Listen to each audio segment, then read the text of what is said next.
Hi ಎಲ್ಲರಿಗೂ ನಮಸ್ಕಾರ. News Hunt ಕರ್ನಾಟಕಕ್ಕೆ ಸ್ವಾಗತ. ನಾನು ನಿಮ್ಮ ಮಂಜುಗೌಡ. RCB 18 ವರ್ಷ ಆದ ನಂತರ 17 ವರ್ಷದ ನಂತರ 18ನೇ ಆವೃತ್ತಿಯಲ್ಲಿ ಕಪ್ಪನ್ನು ಗೆದ್ದುಕೊಳ್ತು. RCB ಕಪ್ಪನ್ನು ಗೆದ್ದಿದ್ದು ಮೊದಲ ಬಾರಿಗೆ. 11 ಜನ RCBಯ ಅಭಿಮಾನಿಗಳು, ಅಮಾಯಕ ಅಭಿಮಾನಿಗಳು ತಮ್ಮ ಪ್ರಾಣವನ್ನ RCB ಟೀಮ್ಗೋಸ್ಕರ ಕಳೆದುಕೊಂಡಿದ್ದು ಕೂಡ ಮೊದಲ ಬಾರಿಗೆ. IPLನಲ್ಲಿ RCB ಟೀಮ್ ಬ್ಯಾನ್ ಆಗತ್ತೆ ಎನ್ನುವ ಒಂದು ಸುದ್ದಿಯನ್ನ ಕೇಳ್ತಾ ಇರೋದು ಕೂಡ ಮೊದಲ ಬಾರಿಗೆ. ಅದರ ಜೊತೆಗೆ ಇದೀಗ ಇನ್ನೊಂದು ಸುದ್ದಿ ಕೂಡ ಓಡಾಡ್ತಾ ಇದೆ.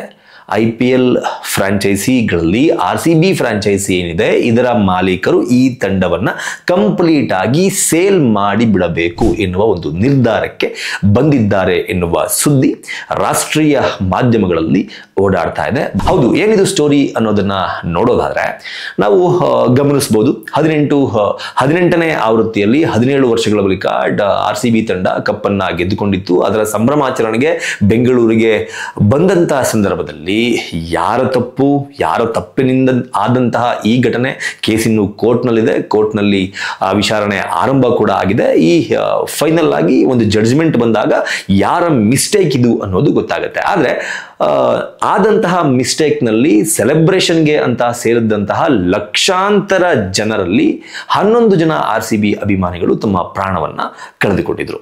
ಇದರ ಸಲುವಾಗಿ ದೊಡ್ಡ ಮಟ್ಟದಲ್ಲಿ ರಾಜ್ಯ ಸರ್ಕಾರ ಟೀಕೆಯನ್ನ ಎದುರಿಸಬೇಕಾಯಿತು. ಯಾವಾಗ ರಾಜ್ಯ ಸರ್ಕಾರ ಟೀಕೆಯನ್ನ ಎದುರಿಸಬೇಕಾಯಿತೋ ಆಗ ರಾಜ್ಯ ಸರ್ಕಾರ ತಮ್ಮ ಮೇಲೆ ಬರ್ತಾ ಇರುವಂತಹ ಟೀಕೆಯನ್ನ ಮುಚ್ಚಿಕೊಳ್ಳುವ ಸಲುವಾಗಿ ಬೆಂಗಳೂರಿನ ಸಾಕಷ್ಟು IPS ಅಧಿಕಾರಿ ಅಂದ್ರೆ ಪೊಲೀಸ್ ಅಧಿಕಾರಿಗಳನ್ನ ಅಮಾನತನ್ನ ಮಾಡಿ ಆದೇಶವನ್ನ ಸಹ ಹೊರಡಿಸಿತ್ತು. ಈ ಒಂದು ನಿರ್ಧಾರ, ರಾಜ್ಯ ಸರ್ಕಾರದ ಈ ನಿರ್ಧಾರ ಕೂಡ ಅನೇಕರಲ್ಲಿ ಕೋಪವನ್ನ ತರಿಸಿದ್ದಂತೂ ನಿಜ. ಸರ್ಕಾರ ಆತುರದಲ್ಲಿ ಕಾರ್ಯಕ್ರಮವನ್ನ ಆಯೋಜನೆ ಮಾಡಿದ್ದಲ್ಲದೆ ತಮ್ಮ ತಪ್ಪನ್ನ ಮುಚ್ಚಿ ಹಾಕಿಕೊಳ್ಳೋದಕ್ಕೆ ಅಮಾಯಕ ಪೊಲೀಸ್ ಅಧಿಕಾರಿಗಳ ಮೇಲೆ ಈ ಒಂದು ಅಮಾನತ್ತು ಎನ್ನುವ ಒಂದು ಶಿಕ್ಷೆಯನ್ನ ಕೊಡ್ತಾ ಇದೆ ಎನ್ನುವ ಒಂದು ಚರ್ಚೆಗಳು ಕೂಡ ಆರಂಭ ಆಗಿತ್ತು. ಇದೆಲ್ಲವೂ ಆರಂಭ ಆಗ್ತಾ ಇದ್ದಂಗೆನೆ BCCI ಮಧ್ಯಪ್ರವೇಶವನ್ನ ಮಾಡುವ ಮೂಲಕ ಈ ಒಂದು ಘಟನೆಗೆ ಒಂದಷ್ಟು ವಿವರವನ್ನ ಸಹ RCB ಟೀಮ್ ಹಾಗೂ RCB ಫ್ರಾಂಚೈಸಿಯ ಕಡೆಯಿಂದ ಪಡೆದುಕೊಂಡಿತ್ತು.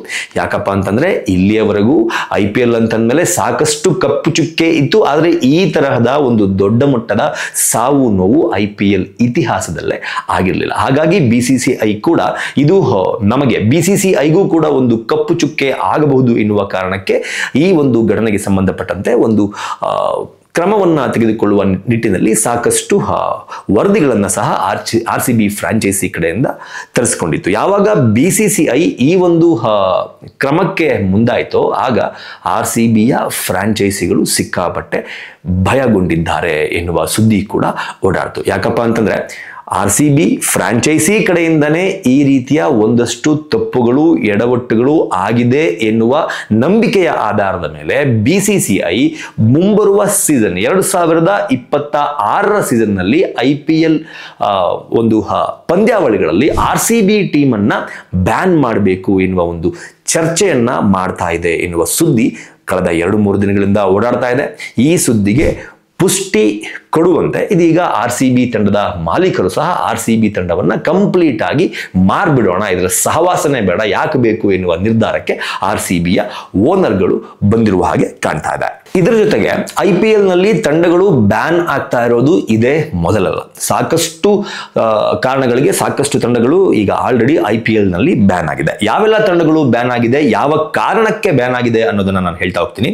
ಡೆಕ್ಕನ್ ಚಾರ್ಜರ್ಸ್, ಹೈದರಾಬಾದನ್ನ ಈ ಡೆಕ್ಕನ್ ಚಾರ್ಜರ್ಸ್ ತಂಡ ಪ್ರತಿನಿಧಿಸ್ತಾ ಇತ್ತು. 2012ರವರೆಗೆ IPL ನಲ್ಲಿ ಡೆಕ್ಕನ್ ಚಾರ್ಜರ್ಸ್ ತನ್ನ ಆಟವನ್ನ ಮುಂದುವರಿಸಿತ್ತು. ಆದರೆ 2012ರಲ್ಲಿ ಒಪ್ಪಂದದ ನಿಯಮಗಳನ್ನ ಉಲ್ಲಂಘನೆ ಮಾಡಿದ ಕಾರಣಕ್ಕಾಗಿ ಈ ಫ್ರಾಂಚೈಸಿಯನ್ನ IPL ಆಡಳಿತ ಮಂಡಳಿಯು ವಜಾಗೊಳಿಸಿತ್ತು. ಬಳಿಕ ಹೈದರಾಬಾದ್ ಫ್ರಾಂಚೈಸಿಯನ್ನ ಸನ್ ನೆಟ್ವರ್ಕ್ ತನ್ನ ತೆಕ್ಕೆಗೆ ತೆಗೆದುಕೊಳ್ತು. ಅಲ್ಲಿಂದ ಇಲ್ಲಿಯವರೆಗೂ SRH ಸನ್ ರೈಸರ್ಸ್ ಹೈದರಾಬಾದ್ ಎನ್ನುವ ಹೆಸರಿನಲ್ಲಿ ಈ ತಂಡ ಹೈದರಾಬಾದ್ನ ತಂಡವಾಗಿ IPL ನಲ್ಲಿ ಪ್ರತಿನಿಧಿಸ್ತಾ ಇದೆ.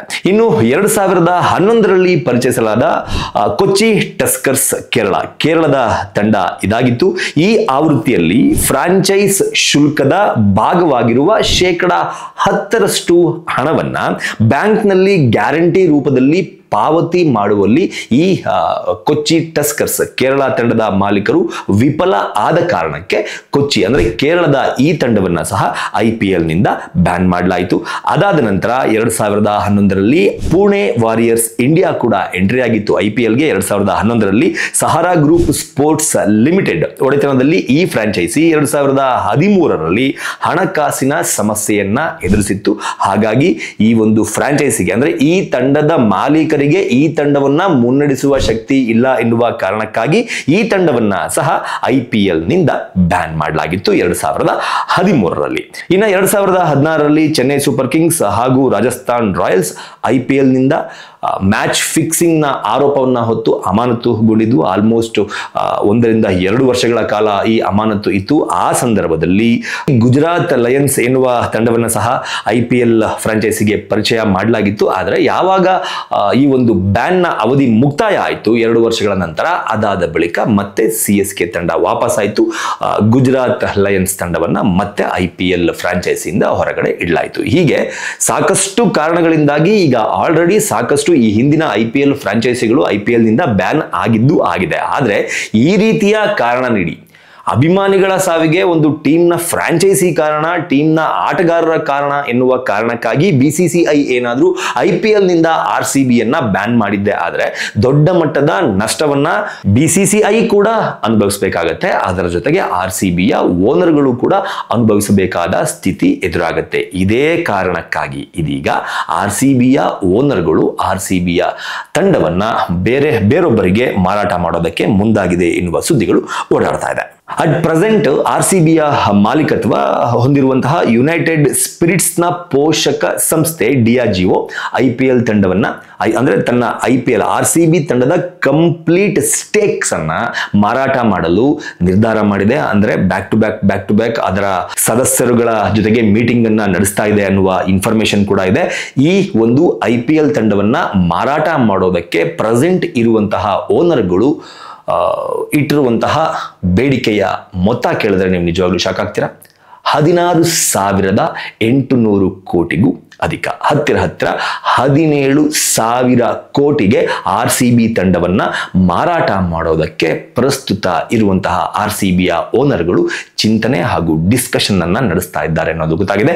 ಇದರ ಜೊತೆಗೆ ಕರ್ನಾಟಕದ ಪ್ರಭಾವಿ ಉದ್ಯಮಿ ಕಮ್ ರಾಜಕಾರಣಿ ಈ ಒಂದು ತಂಡವನ್ನ ತೆಗೆದುಕೊಳ್ಳೋದಕ್ಕೆ ಎಲ್ಲಾ ರೀತಿಯ ಪ್ರಯತ್ನವನ್ನ ಸಹ ಮಾಡ್ತಾ ಇದ್ದಾರೆ ಅನ್ನೋದು ಕೂಡ ದೊಡ್ಡ ಮಟ್ಟದಲ್ಲಿ ಚರ್ಚೆ ಆಗ್ತಾ ಇದೆ. ಏನನ್ಸುತ್ತೆ ನಿಮ್ಗೆ? ಒಂದು ಕಡೆ RCBಯನ್ನ ಬ್ಯಾನ್ ಮಾಡುವ ದೃಷ್ಟಿಯಲ್ಲಿ ಒಂದಷ್ಟು ಚರ್ಚೆಗಳು BCCI ಮಟ್ಟದಲ್ಲಿ ನಡೀತಾ ಇದೆ. ಮತ್ತೊಂದು ಕಡೆ RCB ತಂಡವನ್ನ ಬ್ಯಾನ್ ಆದ್ರೆ ನಮಗೆ ಸಿಕ್ಕಾಪಟ್ಟೆ ಕಷ್ಟ ಆಗುತ್ತೆ ಎನ್ನುವ ನಿಟ್ಟಿನಲ್ಲಿ ಪ್ರೆಸೆಂಟ್ ಇರುವಂತಹ ಓನರ್ RCB ತಂಡವನ್ನ ಮಾರಾಟ ಮಾಡಬೇಕು ಎನ್ನುವ ನಿರ್ಧಾರಕ್ಕೆ ಬಂದಿದ್ದಾರೆ ಅಂತ ಕೂಡ ಹೇಳಲಾಗ್ತಾ ಇದೆ. ಅದರ ಜೊತೆಗೆ ಕರ್ನಾಟಕದ ಪ್ರಸಿದ್ಧ ಉದ್ಯಮಿ ಕಮ್ ರಾಜಕಾರಣಿಯೊಬ್ಬರು ಈ ತಂಡವನ್ನ ಖರೀದಿ ಮಾಡೋದಕ್ಕೆ ಮನಸ್ಸನ್ನ ಕೂಡ ಮಾಡಿದ್ದಾರೆ ಅನ್ನೋದು ಕೂಡ ಸುದ್ದಿ ಆಗ್ತಾ ಇದೆ. ಏನನ್ಸುತ್ತೆ ನಿಮಗೆ ಇದರ ಬಗ್ಗೆ ಅನ್ನೋದನ್ನ ಕಮೆಂಟ್ ಬಾಕ್ಸ್ ಮೂಲಕ ತಿಳಿಸಿ ಅಂತ ಕೇಳ್ಕೊತಾ ಈ ವಿಡಿಯೋನ ಮುಗಿಸ್ತಾ ಇದ್ದೀನಿ. ನಮಸ್ಕಾರ.